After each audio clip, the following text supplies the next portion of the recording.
Estatuto da Cidade é uma das mais importantes peças desse arcabouço legal conquistado no último ciclo democrático, que eu diria que se iniciou em 85, com o fim da ditadura, e terminou em 2016, com o golpe parlamentar que destituiu a presidenta Dilma Rousseff. No entanto, esse arcabouço legal avançado, ele não dialoga com a realidade brasileira. Ele mantém uma certa distância.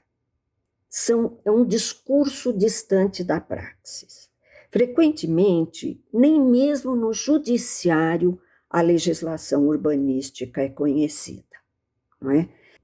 Nós conseguimos chegar à Assembleia Nacional Constituinte com uma emenda popular assinada por 131 mil eleitores no Brasil e protagonizada por várias entidades, entre as quais a Federação Nacional de Arquitetos, que teve um papel muito importante. Vocês imaginem o que era anos 80, sem internet, sem WhatsApp, sem Instagram.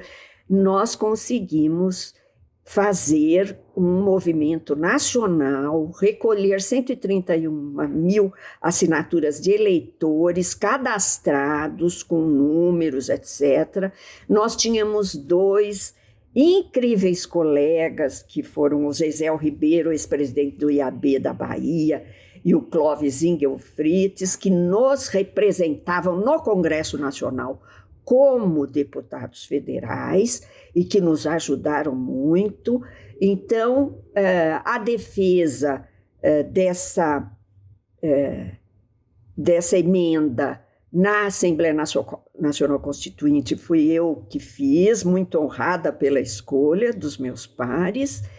Só que nós demoramos 13 anos numa queda de braço com o setor imobiliário para aprovar a regulamentação que veio por meio do Estatuto da Cidade. O Estatuto da Cidade é uma lei muito avançada, foi festejada no mundo inteiro, né? Nós até invertemos o processo de importação de ideias, exportamos ideias com as prefeituras democráticas, com o nosso arcabouço legal, né? Nesse período da década de 80, 90, não é? E nós achamos que tudo ia mudar com essa legislação. Mas isso não aconteceu.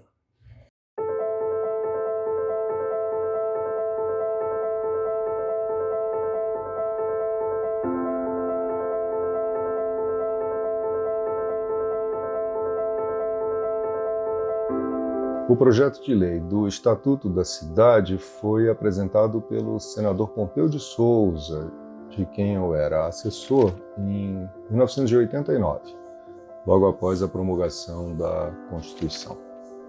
Durante a tramitação do Estatuto, ele perdeu, em grande parte, o sentido conceitual de princípios com que saiu do Senado, os princípios do direito à cidade, e ficou mais centrado em fornecer instrumentos para os municípios executarem a política urbana, o que, em certo sentido, não é ruim, desde que esses instrumentos sejam bem usados no sentido do interesse popular.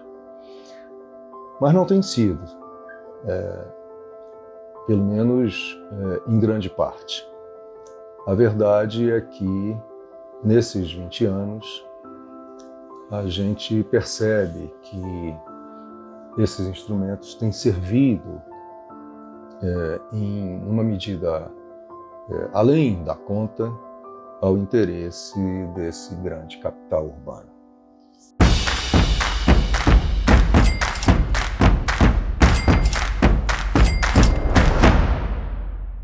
A luta pelo direito à cidade é algo que é um movimento que existe desde o começo da FNA, né? A luta pelo direito à cidade, a discussão do direito à cidade, ela vem desde a fundação da FNA e dos sindicatos, né?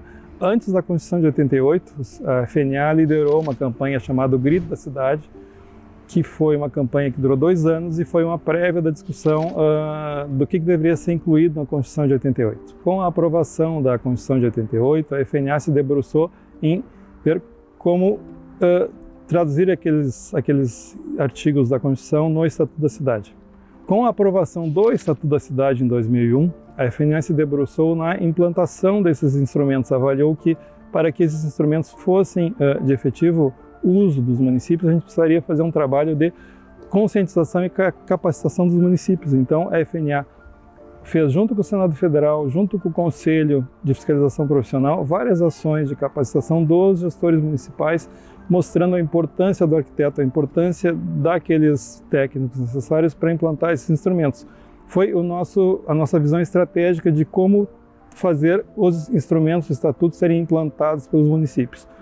O momento histórico que foi a sua aprovação em 2001, considerando todos os movimentos de mobilização que ocorreram nos 13 anos que ele tramitou no Congresso Nacional desde a Constituição de 88. Né? Na Constituição de 88, houve um movimento para apresentar uma emenda popular da reforma urbana, que tinha como foco os direitos urbanos, a gestão democrática da cidade, o condicionamento da propriedade urbana à sua função social como principal elemento de uma política de desenvolvimento urbano, e o reconhecimento da posse social para fins de proteção da moradia da população que vive nos assentamentos informais.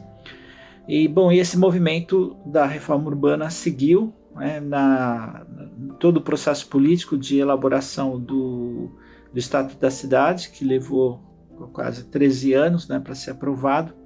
Muitas vezes o Estatuto da Cidade tem sido atacado e um monte de emendas ao longo desses anos na Câmara dos Deputados, no Senado, tem tentado descaracterizar um aspecto mais importante que a gente considera desse instrumento, que é a pactuação de uma cidade mais justa, que reduza as desigualdades, que possa enfrentar os grandes desafios urbanos que a gente vive.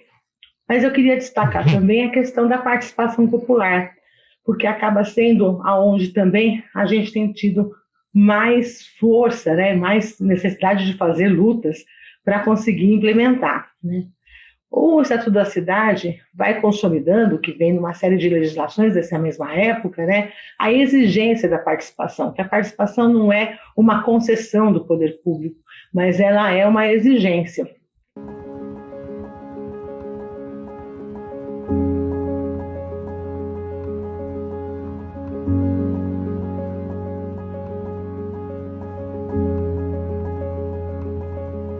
Então, os movimentos populares e os movimentos de moradia, especialmente, a União dos Movimentos de Moradia, a Central de Movimentos Populares, o Movimento Nacional de Luta pela Moradia, então fazendo aí uma referência aos movimentos nacionais, eles lutaram palmo a palmo para garantir nas cidades brasileiras o direito à cidade, garantir na cidade brasileira o mínimo de condição de vida para o nosso povo, para o povo poder se sentir mais incluído nas cidades. Mas mesmo assim, a gente pode dizer que as cidades que foram construídas nos últimos anos não é uma cidade para o nosso povo, não é uma cidade que garante o nosso direito de forma plena, não garante o nosso direito de forma inclusiva, não garante a justiça na nossa cidade.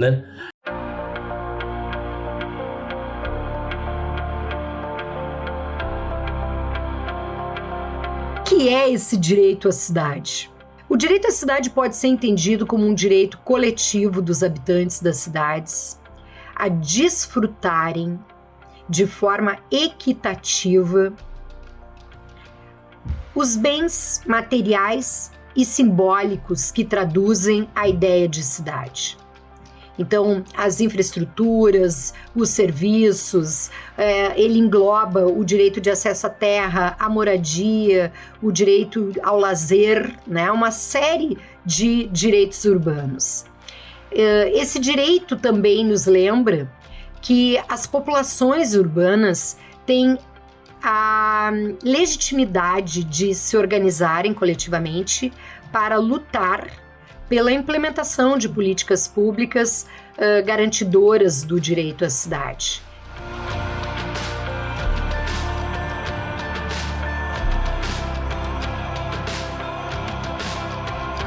De um lado, é muito difícil e todo mundo que tentou fazer debates públicos com plano diretor percebeu a dificuldade de se abrir um grande debate público com uma enorme participação num instrumento que tem uma linguagem que não é a linguagem do direito à cidade, não é a linguagem da qualidade de vida cotidiana, mas sim uma linguagem imobiliária, basicamente. E a gente vê hoje que algumas das questões básicas, essenciais do Estatuto, como, por exemplo, o IPTU progressivo, continuam sendo praticamente um sonho na imensa maioria das milhares nos milhares de municípios do Brasil. Da mesma forma como a obrigatoriedade do plano diretor, também, embora acolhido, abraçado por inúmeros municípios, ainda não se constitui exatamente numa ferramenta de ordenamento ou de impedir o desordenamento das nossas cidades. Então, sem democracia, é muito mais difícil implementar qualquer lei, qualquer item, quanto mais uma lei como o Estatuto da Cidade, que envolve toda a população, envolve todas as forças, envolve interesses contraditórios e que tem que lutar entre si.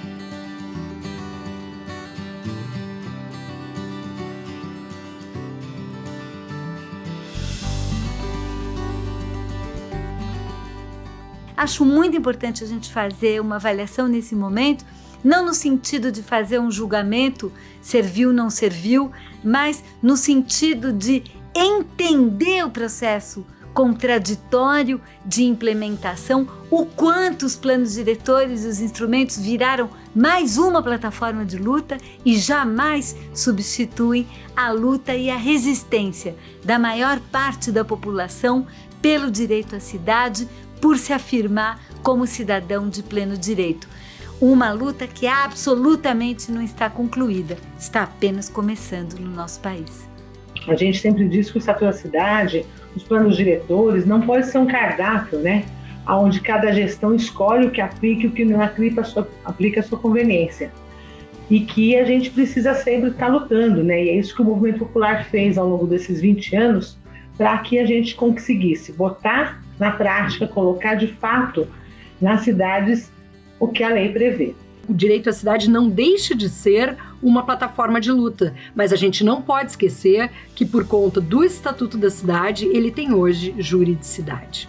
O direito à cidade, para mim, é o direito à vida. Uma vida sem as restrições das necessidades básicas, uma vida que não seja pautada pela desigualdade e uma vida que garanta a sociabilidade que cada uma quiser.